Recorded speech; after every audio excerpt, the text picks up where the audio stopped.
Bon, quelque part, le bio c'est bien, mais si tu veux, ça me fait peur de me lancer là-dedans sans être appuyé par des techniciens. Je suis sûr que je produis 600 tonnes de poires bio, je ne sais pas les vendre, hein, j'en suis certain. Pourquoi? Parce qu'il n'y a pas le marché. L'exportation, la Russie ne demande pas du bio aujourd'hui. Nous, on produit ce qu'on vend.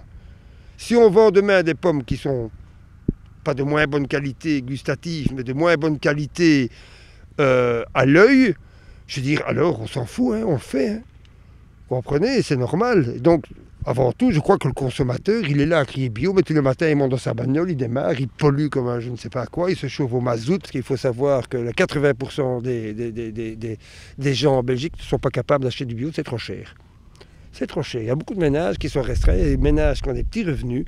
Et aujourd'hui, s'ils doivent se nourrir de bio, eh ben, je veux dire, ils ne partent pas en vacances à ces gens. Je veux dire, le bio coûte cher. Le bio coûte beaucoup plus cher. Je sais que les pommes, ça peut aller jusqu'au double du prix.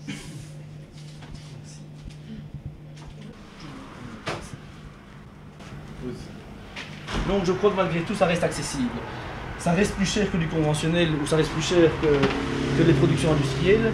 Mais voilà, les gens qui viennent ici ont fait un choix à un moment donné de s'orienter vers le bio. Certains n'ont pas de soucis d'un point de vue économique, donc la démarche a été assez rapide et assez facile.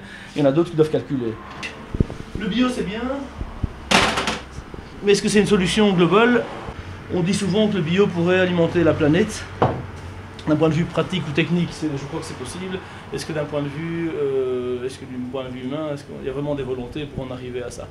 Quand on fait du commerce, il faut faire la part des choses entre la partie purement commerciale et la partie éthique. Si on met l'éthique trop en avant, on finit par perdre beaucoup de ses clients. Il faut parvenir à combiner les deux. Actuellement, nous, on a une priorité, c'est essayer d'être rentable. Donc, si on se focalise trop sur notre philosophie en essayant d'être trop puriste, on va coincer avec beaucoup de gens. Mais si on dit du jour au lendemain, on ne vend que les produits de saison, donc les tomates, vous les aurez à partir du 15 juillet, ben c'est clair que les gens iront en grande surface chercher leurs tomates autre part. Donc on doit être accessible aussi à ça. Quelque part, nous aussi, on mange des bananes, des tomates, donc parfois hors saison. Si vous avez une culture bio, prenons le cas du céréales, elle sera nettement, il y aura un rendement nettement inférieur. La principale chose pour réussir une culture de betterave, c'est lutter contre les mauvaises herbes. Et alors, jusque maintenant, je ne vois pas très bien comment on ferait des betteraves sans herbicides. Donc une grande ferme, je crois qu'en bio, il faut être, on n'est pas encore riche assez pour le faire, parce que le revenu n'est pas assez important. Et les salades, il en faut certainement 60 pour le magasin. Et maintenant, on est bien envahi de limaces. Ce qui fait qu'on veut éviter dans la mesure du possible que les gens retrouvent dans leur salade une grosse limace qui fait 4 cm de long. Et là vous avez un modèle qui sort du bac. Il y a quand même certains produits autorisés contre les chenilles dans les choux par exemple. On peut pulvériser avec de la bouillie bordelaise dans les tomates. On essaie de le faire au minimum parce que c'est pas nécessaire non plus de le faire régulièrement. Nos tomates sont protégées sous tunnel, donc il n'y a pas vraiment de souci de trop d'humidité.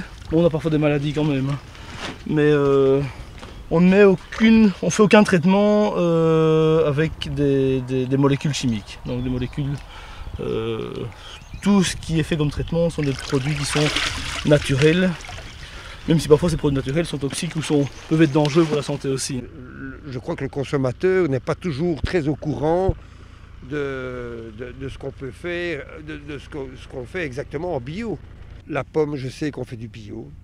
Je sais qu'une année comme celle-ci, ok, il fait sec, il y a peu de champignons. Mais une année où on a un printemps pluvieux, je sais qu'ils vont pulvériser les pommes bio avec du cuivre et du soufre à dose massive. Ce sont des métaux lourds. Alors, je suis d'accord que c'est bio, mais ils ont ramassé je ne sais pas combien de kilos de cuivre et de soufre sur le coco. Est-ce que c'est mieux de faire ce que je fais? Je n'en sais rien. Hein? Je veux dire donc, il ne faut pas croire, parce que beaucoup de gens pensent que bio, c'est le brave homme qui plante son pommier et qui va cueillir les pommes à la récolte et qui regarde les coccinelles se balader dans son arbre et qui se dit ok, voilà, ça c'est du bio, c'est nickel, c'est pas pulvérisé, c'est propre, c'est pas vrai.